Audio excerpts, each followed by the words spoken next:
Congo France. Bango na biso na bango ekara molai. France.com site ya Tolo Masolo à danger. Masolo à Kitoko. Partout au monde, vous nous suivez grâce à 3 Congo France. Et bien parce que cela est tombé comme une foudre devant nos yeux.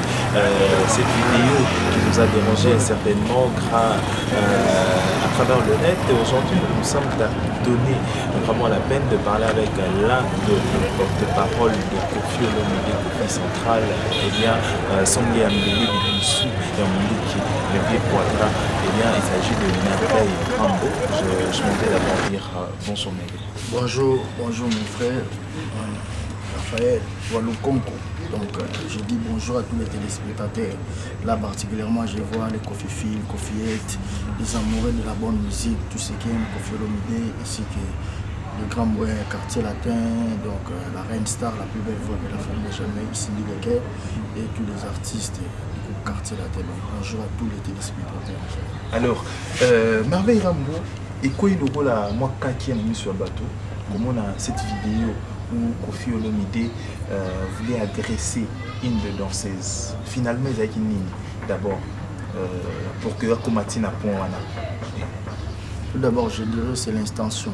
Donc, il n'a pas agressé, c'est l'intention. Donc, comme on dit, tant que l'intention est condamnable, Koffi Olomide, au nom de Koffi Olomide, je dis tout nos pardons, pas excuse, mais pardon, tous les mamans de la République. Donc, maman, tout, c'est une pardon en combat Koffi Olomide, les téléspectateurs, tout le monde enfin Koffi Olomide, pardon vraiment. Pardon pour un geste, donc, mais il ne plus le répéter. Donc, c'est juste ça, on ne veut pas dire tous les détails, mais juste pardon, c'est tout. C'est cool, pardon, mais avant d'abord de m'appeler pardon, c'est bien que pardon, c'est un signe de grandeur que l'artiste a prouvé devant les téléspectateurs, sur la musique, les fans, les amoureux de la musique, a prouvé un signe de grandeur de venir s'incliner, demander pardon. Mais d'abord, c'est quelque chose où peut-être et comme moi vécu à un groupe belé, moi agression pour Koffi Olomide d'ailleurs dans ses excuses à l'objet ils ont un eloko moko kutu wana elekara na ba groupe mususu kutu to lobate. C'est-à-dire on dirait c'est une réalité selon Koffi Olomide. Donc ce n'est pas une réalité, vous voulez tout justement dire en fait que Moni il arrivera plus patron mususu pas quand la danseuse au Moni ba danseuse bazara na maramu na bango ba fertilité na bango ko sur ça na patron il va rater les patrons en Antonini, on comprend. Donc voilà, en fait, je ne suis pas là pour les acquiser. Mais je dis bien que Azaba, tu n'es pas dans la fertilité.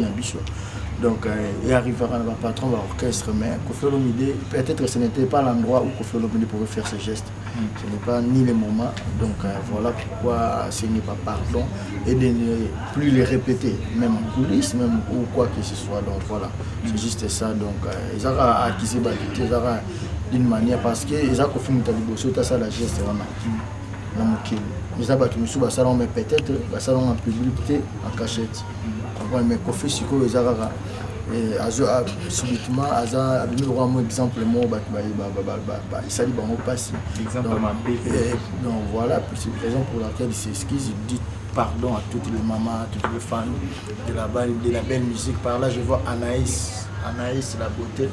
Anaïs la jolie, donc il y a un matériel. Donc voilà, je vais vous dire que je vais vous dire en direct de Parigo.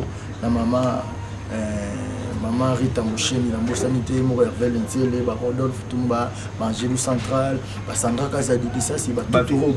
Vu Matou Idole, qui est déçu, ah, Matou Idole, on a Moutanzinga, Matou Idole, on a Monipe Richard Tsakala Richard, double J de fou. Double J de fou sous des plus souhaits. Mais réalité, nous sommes là, il faut affaiblir le quartier latin, cette réalité en soi. Non, tout d'abord, affaiblir. On Koffi Olomide déjà tombe à moi, il tombe à moi, il tombe à moi, il faut déjà sommer. Et puis, surtout, le quartier latin force, il y a non. On a un bon ça mal. Pour l'orchestre, peut-être à tout éviter. On comprend, mais la 47 c'est néanmoins qui va comprendre que ce qu'il y a, on va gérer ça la marque pour ça la marque. Voilà. Alors, ça n'est fini pour cette édition, mais on va y avoir aussi, si on a toujours un traitement manqué. Prochainement, on va la semaine prochaine déjà pour une édition, ce que tout sur le moins épilé. Voilà. Congo Fast biso na bango bango na biso na bango ekara molai Cause.com site ya kolo masolo ya danger masolo ya kitoko Ozana presse nini ozana presse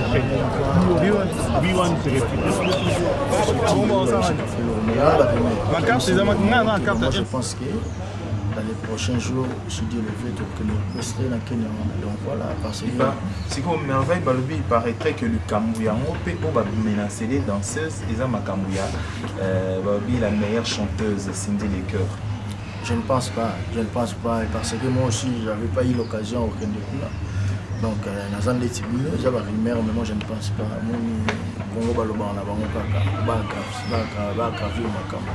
Mais en vérité ça va que pour tout va concerner donc vous avez l'occasion de danseuse na biso tous les 6 danseuses bakeneki na garçon moko bakeneki wana bahospitalité bafere eza bato balingaka kofi te mba bagrave yango omoni preuve ane soki kofi asengi na bato balingaki te asengi bango pardon po omoni bato oka baprof mopapa ve nanga prof mopapa grand prêtre deux fois tiekala tota kozwa nzembo donc alelaki akokaki mpasi mingi ndenge bato bakokomante bakokoma mais enfin se libérer pour patron musique à Congo à reconnaître que les gestes ont une intention à vivre donc voilà et par là c'est nous bon pardon salut moi bien dans le monde entier par-ci par là bicho za ratina balozo zo kota na ba fait fond que na Europe Asie Amérique comme on y besoin sali ba misu kutu et ça la manon te bana bana buzz siko ya ndenge ya bientôt toto lo bango lo wa nani aloba Félix Ozé Kolobi alobi sango panzala mokili mobimba me ba balingaka ngo te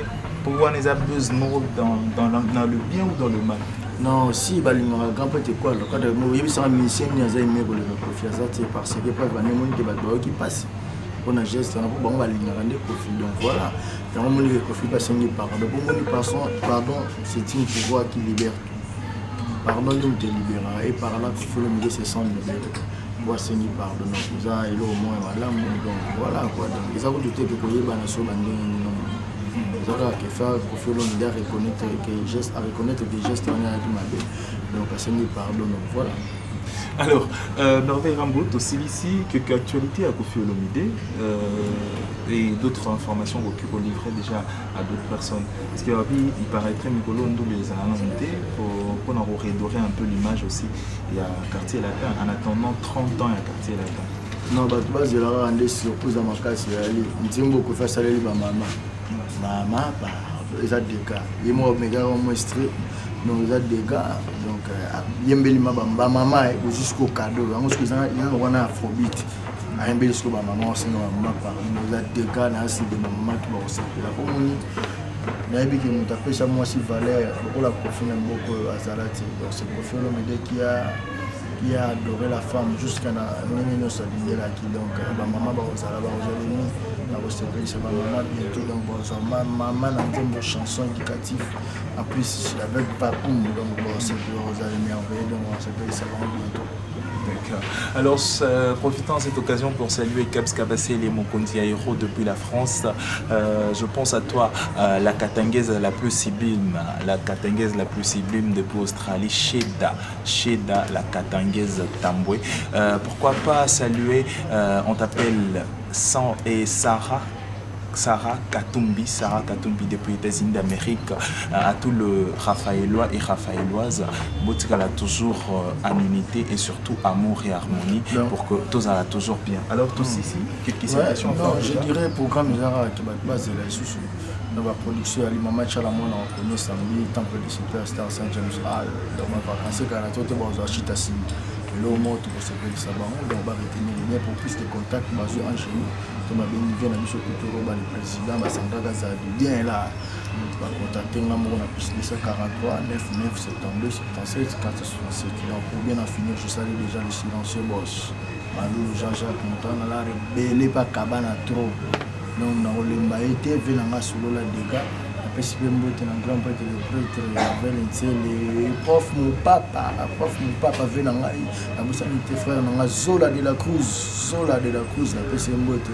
bakofi filia Willy Michel Koda mboka éternel Koda contrôlable bona ndenge blaité na bato to balingaka kofi enfin bambote Rodolphe Tumba Dorian Nene Consalves le producteur à vie. Merci. D'accord. Au revoir. On se retrouve très prochainement pour un prochain numéro, certainement avec un autre sujet. Évidemment, il faut savoir le pardon est un pouvoir qui libère, bien sûr, parce que l'artiste s'est incliné au devant de femmes. C'est à vous maintenant de juger et surtout de faire le choix. Congo France biso na bango bango na biso na bango ekara molai Confiance.com site ya solo masolo ya danger masolo ya kitoko.